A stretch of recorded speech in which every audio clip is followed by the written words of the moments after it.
오늘 성경 낭독은 마태복음 18장 15절부터 35절까지입니다.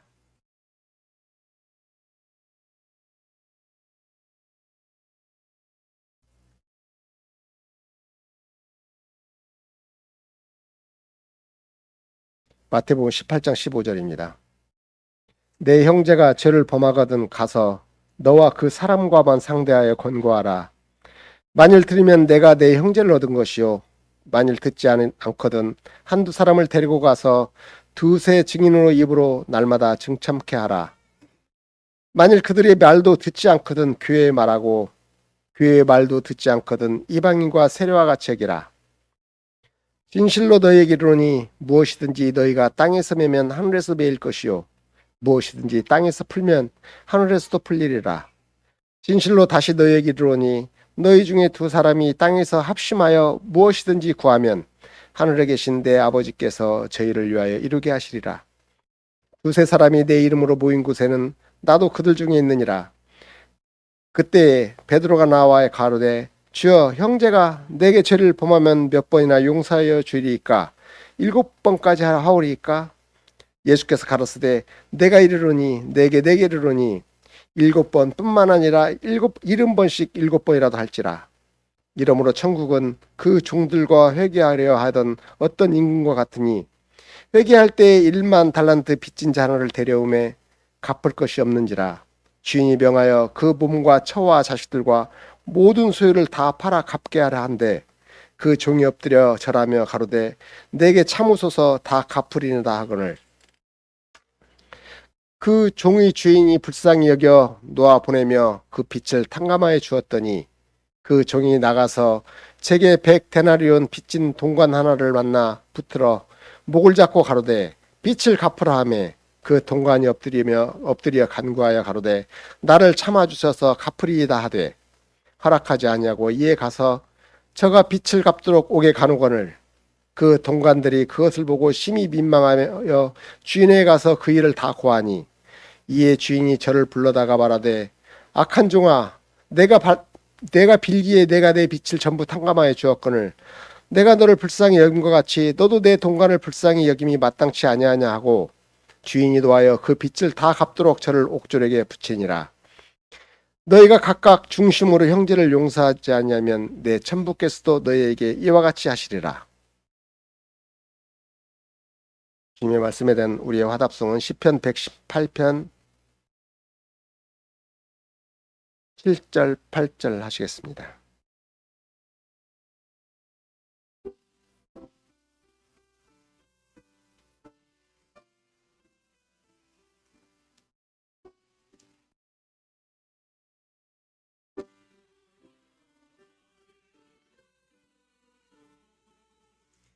오는 자 복되도다.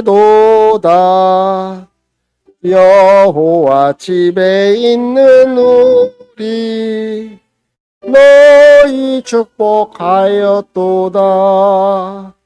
여호와 우리 하나님이 영광의 빛 비추시니 제단불에 희생을 메고 경배하며 찬송하리.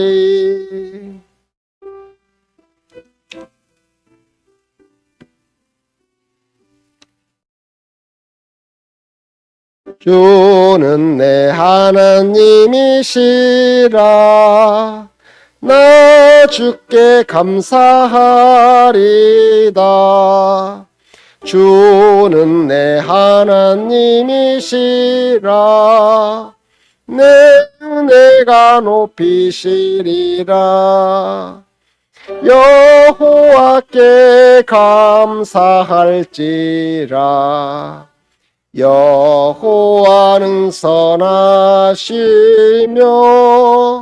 그 인자하심 영원하며 그 사랑 무궁하도다. 기도하시겠습니다.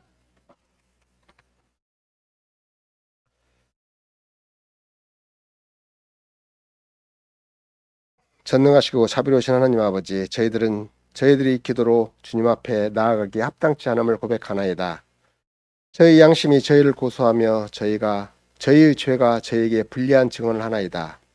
저희들 역시 주님께서 주님의 계명들을 범한 자들의 죄를 형벌하시는 의로우신 재판장이심을 아나이다.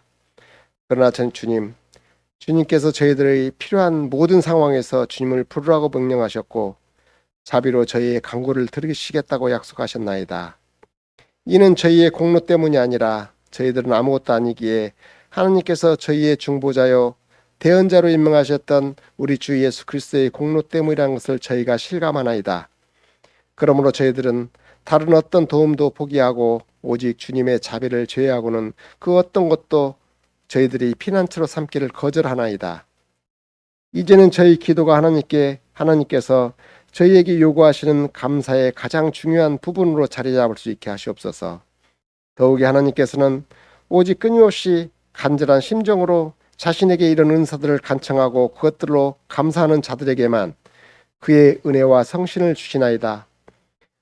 오직 저희는 하나님께 저희에게 기도하라고 명하신 모든 것을 위해 주의 말씀에서 스스로 계시하신 유일하신 참 하나님을 진심으로 부르고 우리 자신의 빈곤과 비참을 철저히 깨달아 하나님 앞에 스스로 겸비하여 비록 저희는 그것을 받을 만하지 못하더라도 하나님의 말씀에서 약속하신 대로 우리 주 그리스도 덕분에 우리의 기도를 확실히 견고한 토대를 의지하며 우리의 몸과 영혼에 필요한 모든 것을 기도하게 하시옵소서.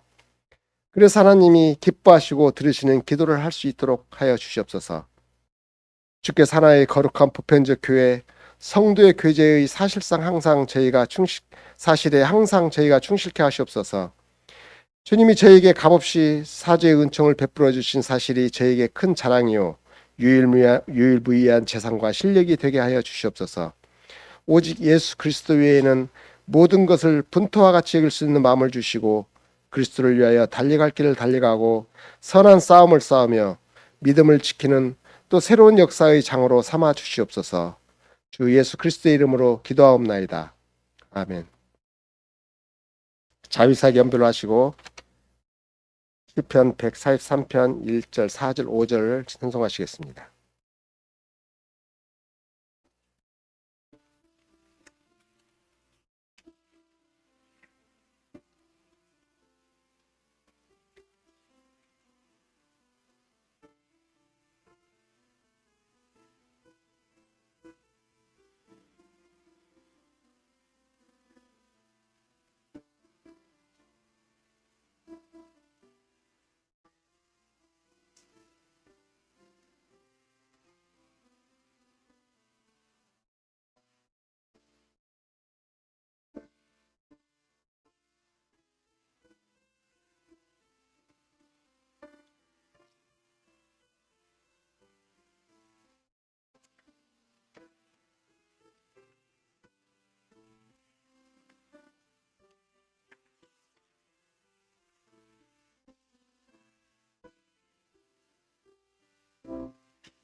여호와 내 기도 들으사 여호와의 진실과 의도 나에게 응답하소서.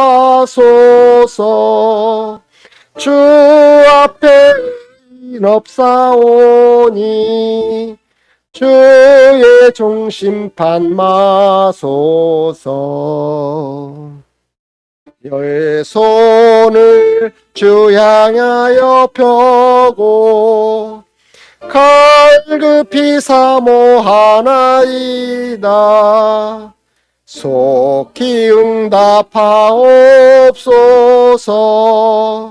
주 얼굴 숨기지 마소서. 나 죽은 자 같나이다.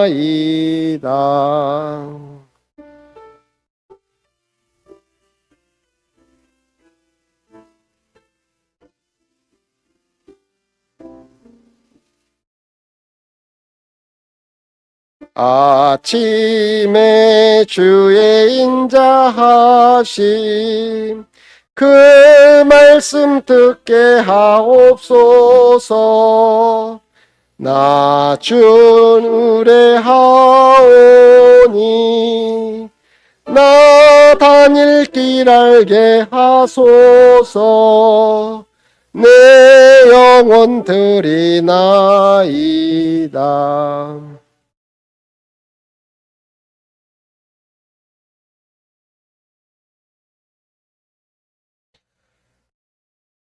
오후 설교 본문은 하이델베르크 요리문답 제51주의 제2항입니다.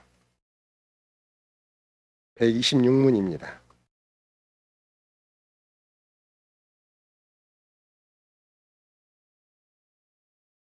하이델베르크 요리문답 제52주 제126문. 다섯째 간구는 무엇입니까? 답. 우리가 우리에게 죄진 자를 사하여 준 것 같이 우리 죄를 사하여 주소서로 이러한 간구입니다. 우리 역시 주의 은혜의 증거가 우리 안에 있어 진심으로 우리의 이웃을 용서하기로 굳게 작정하듯이 그리스도의 보혈을 보시사 우리의 어떤 범죄나 여전히 우리에게 붙어있는 악이라도 불쌍한 죄인들 우리에게 돌리지 마옵소서입니다. 오늘 설교 제목은 죄 용서를 위하여 간구하라는 주 예수 가르침에 대한 고백. 소제목은 매일 그리스도의 피로 씻어야, 두 번째는 매일 그리스도의 성신으로 새롭게 되어야 한다는 말씀을 설교하도록 하겠습니다.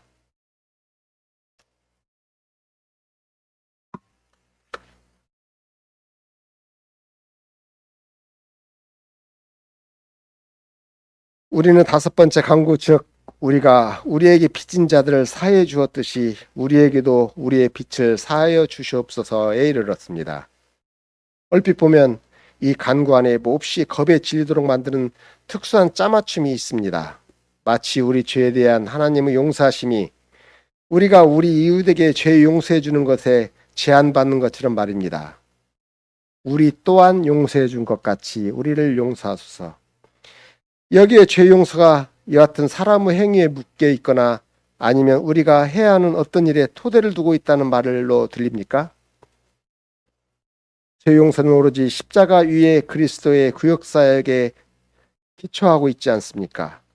죄사함은 하나님의 문제이지 우리의 행위 문제가 아니라고 배웠지 않습니까? 참으로 그렇습니다. 그리고 이 사실은 정확히 본 교리문답이 이 간구를 설명하는 방법입니다.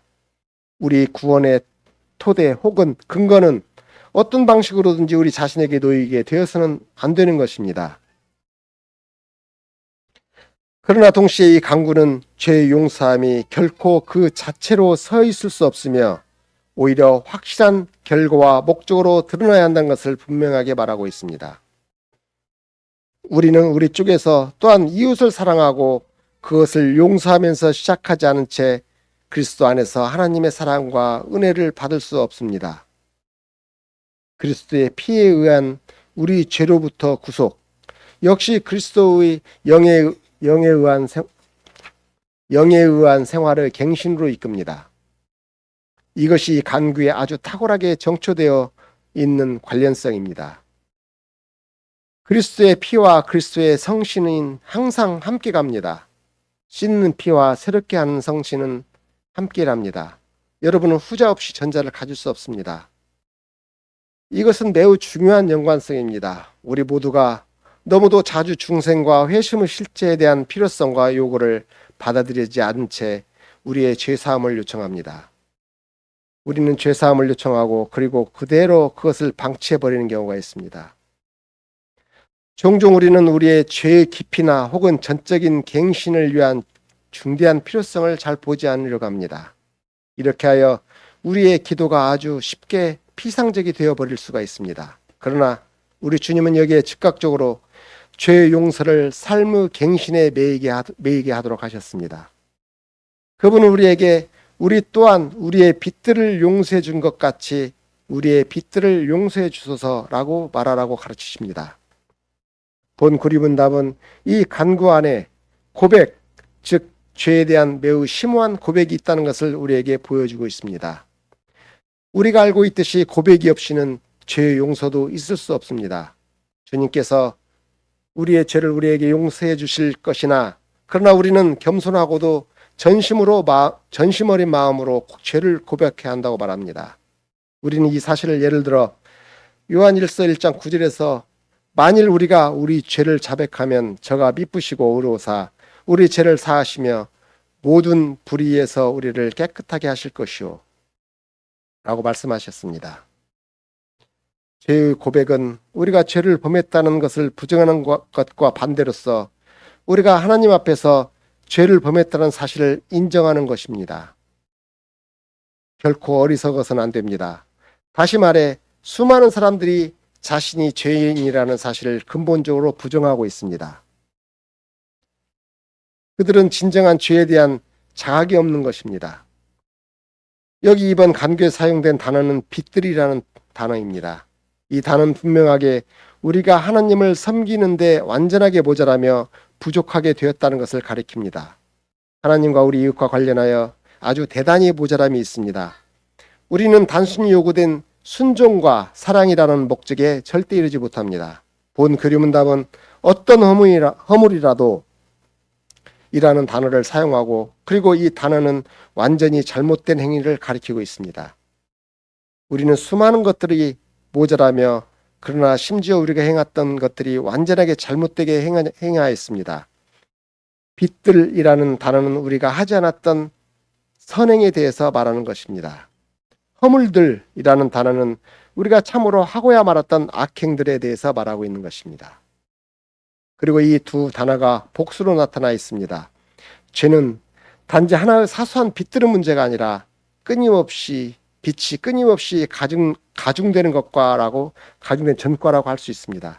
죄란 단지 사소한 한 허물이 아니라 가공할 만한 죄들이 쌓아가는 산입니다. 본 고리문답은 우리의 어떤 허물이라고 말합니다.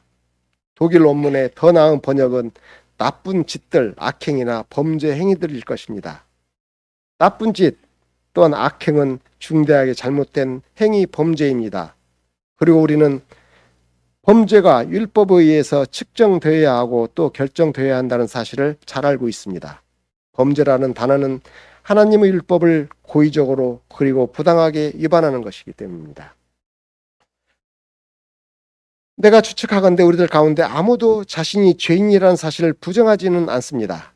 우리는 하나님께서 당신의 율법에 설정해 놓으신 완전이라는 표지에 도저히 미치지 못한다는 사실을 전적으로 인정할 것입니다. 그러나 우리가 범죄자들이며 또한 우리가 범죄하는 마음을 가지고 있다고 고백하는 것은 과연 쉽지 않을 것입니다.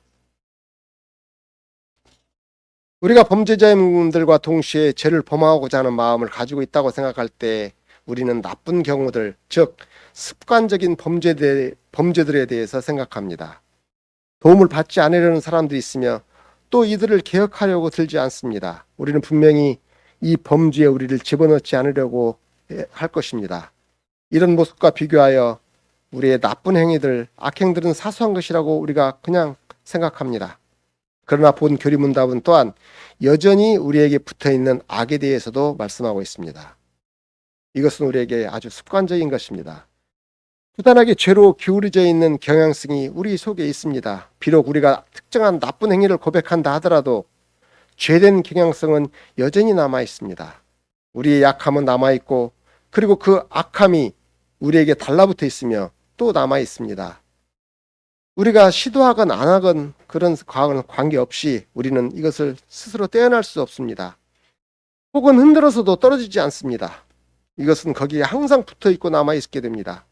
상상과 생각 속에서 말과 행위로 생각할 수 있는 모든 방식으로 우리는 끊임없이 하나님의 율법을 범하고 있다는 사실을 알고 있어야 합니다.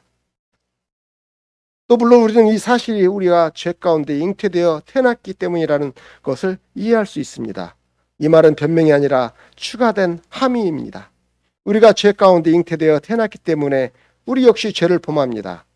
본 교리문답은 여기에서 우리의 원죄와 우리의 자범죄 둘 다를 언급하고 있습니다. 우리는 악한 근원과 계속되는 악행에 대해서 말합니다.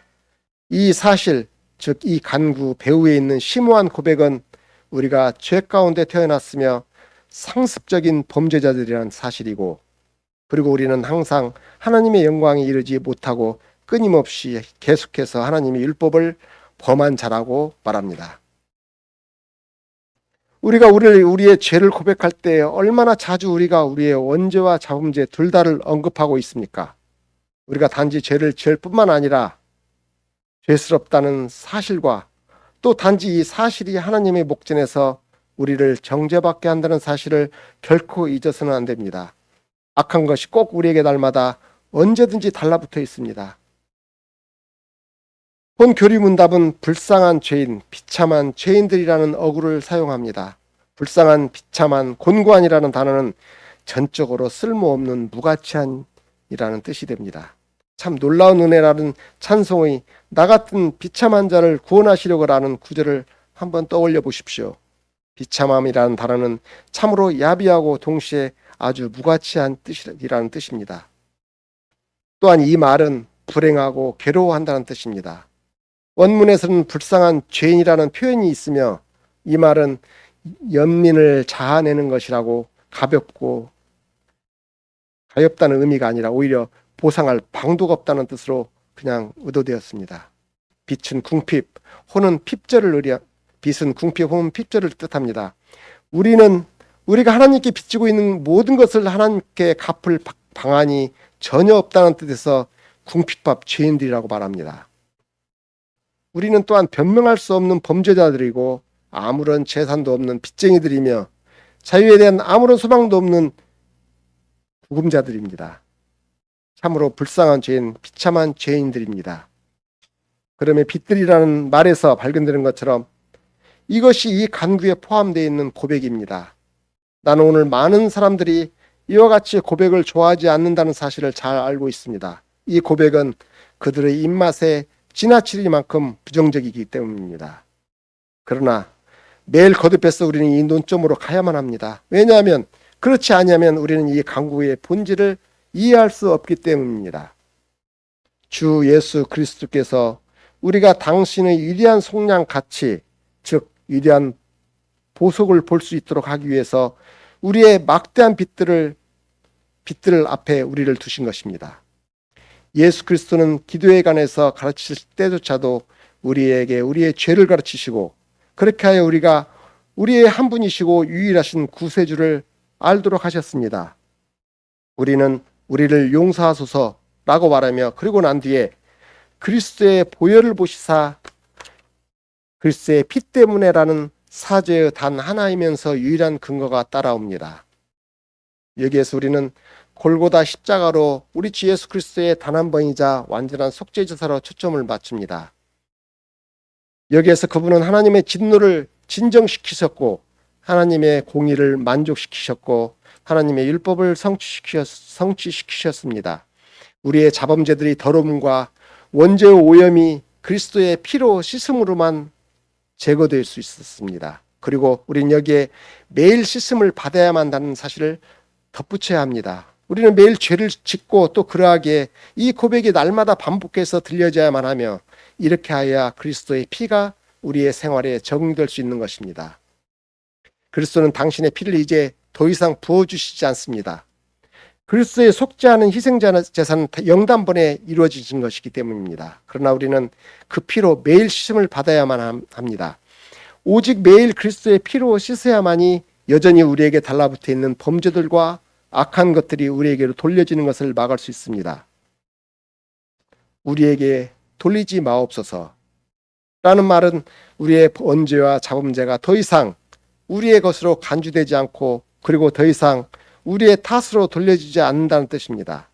대신에 우리의 원죄나 자범죄들을 깨끗하게 씻음을 받아 그리하여 마치 우리가 지금까지 단 한 번도 죄를 짓지 않은 것처럼 됩니다. 우리가 우리에게 우리의 빚들을 용서해 주시고 라고 기도를 할 때 우리는 단지 그리스도의 정결케 하는 피의 능력에만 탄원하는 것입니다. 어떤 죄도 너무 크고 너무 추하고 너무 깊어서 그리스도의 피의 능력에도 끄떡도 없이 버텨낼 수 있는 것이 없습니다. 이 강구를 통해서 그리스도의 십자가가 우리에게 즐거운 실제, 우리의 한 근원, 우리의 유일한 소망이 됩니다. 날마다 우리는 죄의 더러움에 의해서 얼룩지게 됩니다. 날마다 우리는 우리의 생활에 달라붙어 있는 악의 능력을 경험하고 있습니다. 그러기에 날마다 우리는 그리스도의 피로 씻고 오직 그리스도의 구속하신 능력에 의해서 우리의 죄를 제거할 수 있음을 경험합니다. 우리의 죄들이 더 이상 우리의 것으로 돌려지지 않습니다. 하나님께서 우리가 지은 죄들을 우리 탓으로 돌리시지 않을 것입니다. 왜냐하면 우리가 지은 죄들을 완벽하게 우리의 구세주이신 예수 그리스도의 피에 의해서 씻음을 받았기 때문입니다. 그래서 우리는 날마다 안식과 평안이 있습니다. 모든 날이 죄로 오염되어 있고 또 악한 것으로 장식되고 있습니다. 그러나 우리는 밤새도록 우리의 죄 때문에 씨름할 필요가 없었습니다. 우리는 그리스도의 피에 의해서 씻음받고 또 정결되어 영적인 평안 속에서 자리에 누울 수 있습니다. 우리가 하나님께 드릴 것이라고는 전혀 없습니다. 우리는 그리스도의 피로만 간구할 수 있습니다. 그리고 우리는 하나님께서 우리의 이 간구를 들으실 것이라고 믿습니다. 이 간구로 기도하라고 우리에게 가르치셨던 분이 바로 당신의 생명을 내어주시고 그리고 우리를 위해서 당신의 피를 쏟아주신 분이 아니십니까? 그분이 친히 이 간구하에 견고한 기초를 놓으셨습니다. 이처럼 자신을 보내신 그 아버지께서 결코 그분 때문에 우리를 거절하지 아니하실 것입니다. 우리는 매일 그리스도의 피로 씻음을 받아야 할 필요가 있으며 그리고 우리는 이 간구와 관련하여 또한 이 사실을 받아들입니다. 우리는 이 사실을 경외감으로 받습니다. 왜냐하면 하나님 은혜는 나와 같은 비참한 죄인을 구원하셨다는 사실에 참으로 놀랐기 때문입니다. 게다가 우리는 이미 이 간구로부터 비참한 자들이 어떻게 양자로 회복되었는지 그리고 자신 스스로를 빚쟁이로 자처하는 사람들이 그리스도를 통해서 어떻게 주기를 배웠는지 이미 배웠습니다. 이 간구에 추가되어 눈여겨봐야 할 또한 표현이 있습니다. 우리가 우리의 빚들을 용서한 것과 같이 우리의 빚을 우리에게 용서하소서. 앞에서 이 추가된 표현이 우리를 겁에 질리도록 만든다고 말씀드린 적이 있습니다. 이 표현은 마치 우리가 하나님께 우리 자신을 본보기로 내세우는 것처럼 보입니다. 주여 우리가 우리의 빚들을 청산해 준 것처럼 우리를 용서해 주소서. 우리가 피차 용서해 주었듯이 오 하나님이여 이제 당신께서 우리를 용서하셔야만 합니다. 이렇게 드립니까? 만일 우리가 서로 다른 사람에게 은혜로이 대하였다면 하나님도 우리를 은혜롭게 대했으면 합니다. 라고 간구처럼 들립니까? 물론 이 말은 전혀 이런 뜻이 아닙니다. 혹자는 이 추가된 표현이 어느 정도 용서해야 하는지에 대한 정도 혹은 분량을 보여주는 것이라고도 말하기도 합니다. 하나님 우리가 서로를 용서해주는 한에서만 단지 우리를 용서해 주실까라는 것입니다. 이 경우에 우리가 여전히 하나님의 행위를 결정하게 될 소지가 있습니다. 또 다른 사람들은 이 추가된 표현이 소원을 묘사하는 것이라고도 말합니다. 이 말은 우리가 우리의 빚들을 용서하기를 원하듯이 우리를 용서하소서라는 뜻이라고 주장하기도 합니다. 그러나 이 간구는 소원을 가리키는 것이 아닙니다. 이 말은 우리가 우리의 빚들을 용서했다는 사실을 말하고 있는 것입니다.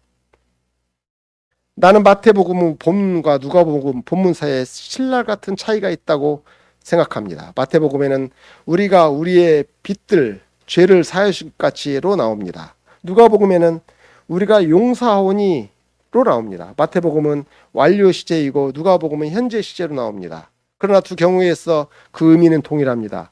우리는 이미 우리의 이웃을 용서해 주었고 또 우리는 우리 이웃을 용서하는 과정이 있습니다. 우리는 거듭해서 용서하고 있습니다. 우리의 빚을 용서하는 것은 과거에 이미 시작했던 계속적인 현재까지 과정입니다. 우리가 실제로 하나님께 본보기가 됩니까? 물론 아닙니다. 나는 우리가 마태복음 18장에서 읽었던 성경 본문은 즉 자신의 모든 빚들을 몽땅 탕감받았는데 그러나 자기 이웃에게 비교적 적은 빚을 마음으로 용서하지 않았던 사람에 대한 비유에 대해서 생각해 봅니다. 이 사실은 우리가 하나님이 우리를 용서하기를 바라나 그러나 우리는 다른 사람을 거의 용서하지 않는다는 것입니다. 해야 할 최고의 힘든 일은 진심으로 우리 이웃을 용서해 주는 것입니다. 참으로 문제는 만일 우리가 다른 사람을 용서하는가 뿐만 아니라 우리가 용서할 수 있는지 여부에 관한 것이 됩니다. 우리는 이 추가 문구를 어떻게 이해해야 할 것입니까? 나는 항상 본 교리문답의 예민한 어투에 의해서 강한 인상을 받습니다. 우리는 주의 은혜의 증거가 우리 안에 있어 우리가 진정으로 이웃을 용서하기로 굳게 작정하듯이 라는 문구를 읽을 수 있습니다. 본 교리문답은 우리의 생활이 성신의 능력에 의해서 새롭게 되었고 그래서 우리가 서로를 용서하게 되었다는 사실을 말하는 것에 지나지 않습니다. 왜냐하면 그리스도의 피는 그 자체만 임하지 않기 때문입니다. 그리스도의 피와 함께 하나님의 백성 위에 부어지셨던 성신이 오십니다. 그리고 이 성신은 하나님의 백성을 새롭게 하셨습니다. 나는 다른 용서들을 사용할 수 있습니다. 나는 성화하는 칭의의 뒤에 따라온다고 말할 수 있습니다. 피와 성신, 구속과 갱신 항상 붙어 다닙니다. 과연 본 교리문답에 훌륭하게 조율한 어투를 주목하여 보십시오. 필시 우리가 이러한 우리의 이웃을 용서하기를 원하는 이 욕구, 우리 안에서 이 욕구가 발견한다는 사실에 무척 놀랐습니다. 그렇습니다. 이웃을 용서하고자 하는 욕구는 분명히 하나님의 은혜의 증거이나 아니면 독일 논문대로 표현하자면 당신의 은혜의 증거입니다. 우리는 자력으로 피차 용서하기를 시작하지 않았습니다. 그렇습니다. 자력으로는 우리는 피차 용서하고자 하지 않습니다. 왜냐하면 이런 결과로 산출하였던 것은 바로 하나님의 성신, 즉 우리 안에 하나님의 은혜의 사역이기 때문입니다. 당신의 아들이 피로 우리를 씻으시는 하나님께서 친히 또한 당신의 성신의 능력에 의해서 피차 용서하도록 하셨습니다. 그래서 우리의 생활에서 그리스도의 피에 더 나은 적용을 위해 기도할 때 우리는 그의 성신에 의해서 우리 안에 하나님의 사역에 호소하는 것이며 또 우리는 우리 삶 속에 성신의 계속적인 임재를 요청하는 것입니다. 하나님께서 당신의 성신에 의해서 우리를 새롭게 하실 때 그분은 계속해서 우리의 빚들을 용서하도록 하시며 그리고 계속해서 그리스도의 피와 성신의 유익들을 우리에게 주십니다. 이 얼마나 잘 어울린지 아십니까? 우리가 우리 이웃을 향해 증오하는 마음을 가지고 살아가면서 동시에 참된 믿음으로 어떻게 하나님께 나아갈 수 있으며 또 그분의 은혜를 주시기를 그분께 어떻게 간청할 수가 있겠습니까? 우리가 동시에 형제에 대한 우리 형제의 범죄들을 움켜쥐고 있으면서 우리가 주님께 우리의 빚들을 어떻게 용서해달라고 구할 수 있겠습니까? 만일 그렇다면 우리 생활 안에는 은혜의 증거가 없는 것입니다. 우리의 빚들을 하나님께 우리에게 용서해 주신 우리 빚들과 비교할 때 우리를 향한 우리 이웃의 빚들은 얼마나 보잘것없고 또 사소합니까? 우리는 마태복음 18장에서 형제가 우리에게 죄를 범하였을 때 우리 형제를 다루는 방법에 대해서 읽을 수 있습니다. 우리는 이 본문을 아주 잘 알고 있습니다. 다시 말해서 우리는 먼저 홀로 건면하게 찾아가야 하고 또 그렇게 한 다음 증인을 데리고 가야 합니다. 또 계속 해나갑니다. 마지막 우리는 우리의 사안을 당회로 가져가야 합니다. 그러나 마태복음 18장 전체가 내가 내 이웃을 실족하게 하는 방법에 대해서 말하는 것이 아니라 오히려 내가 어떻게 한 형제를 얻을 수 있는 방법에 대해서 말하고 있다는 사실을 너무도 쉽게 잊어버립니다. 그리고 형제를 얻는 방법은 마음으로 그를 전적으로 용서해 줌으로써 얻을 수 있습니다. 하나님께서 자비를 베푸신 자비를 입은 우리는 이제 마땅히 피차에게 자비를 베풀어야 합니다. 만일 우리가 그렇게 하지 않는다면 그때 우리는 그리스도 예수 안에 있는 하나님의 은혜를 경멸하는 것이고 또 우리는 우리 죄 안에 머무는 것이며 그리고 마태복음 18장을 비유해서 말씀하고 있는 바와 우리에게도 유효할 것이 됩니다. 35절 말씀입니다. 너희가 각각 중심으로 형제를 용서하지 아니하면 내 천부께서도 너희에게 이와 같이 하시리라. 우리는 본 교리문답이 정확하게 이 간구를 해설했다고 생각하고 있습니다. 그리스도께서 우리에게 바른 태도를 갖고 기도하라고 가르치셨습니다. 우리 또한 우리 빚들을 용서해 준 것 같이 용서해 주시옵소서. 하나님의 성신은 우리 안에서 일하시기에 우리는 우리의 원수들과도 평화롭게 지내야 하고 또 우리 형제들을 용서해 줘야만 합니다. 이 간구로 우리는 이 갱신이 우리 안에서 심지어 훨씬 더 견고해지기를 구합니다. 본 간구는 우리가 우리의 이웃을 진심으로 용서하고자 진심으로 굳게 작정하듯이 전적으로 결정하였다는 뜻입니다. 우리는 이것을 진지하게 생각하고 또 우리는 힘들게 시도하고 있습니다. 용서하는 것이 거듭해서 우리의 온전한 의향입니다. 우리는 우리 앞에 이 목적을 분명하게 가지고 있습니다. 우리가 이렇게 하기엔 결코 쉽지 않은 일입니다. 왜냐하면 여기에 또한 악한 것이 여전히 강력하게 우리에게 늘 달라붙어 있기 때문입니다. 여전히 성내고 화내고 또 백배나 보복하려는 것이 우리의 본성 중의 본성입니다. 우리는 다른 사람들에게 우리에게 한 것을 받아들이지 않고 그리고 우리는 보복하거나 아니면 악으로 갚고자 하는 거기에만 전념합니다. 이와 같은 것은 우리 옛 본성의 자연스러운 반응일 뿐입니다. 그러나 또한 은혜의 획기적인 약진, 즉 새로운 본성의 기적이 일어나고 있습니다. 우리는 우리가 또한 이웃을 용서해 준 것 같이 용서해 주도록 기도하고 있지 않습니까? 그리스도의 피가 강력하듯이 그리스도의 성신도 우리 생활에서 승리하실 것입니다. 이 은혜의 기적은 우리 이웃을 용서하고자 하는 데서 찾을 수 있고 시작하게 되는 것입니다. 이렇게 하는 것이 결코 우리에게 쉬운 일이 아님에도 불구하고 우리는 지금 시작하고 있습니다.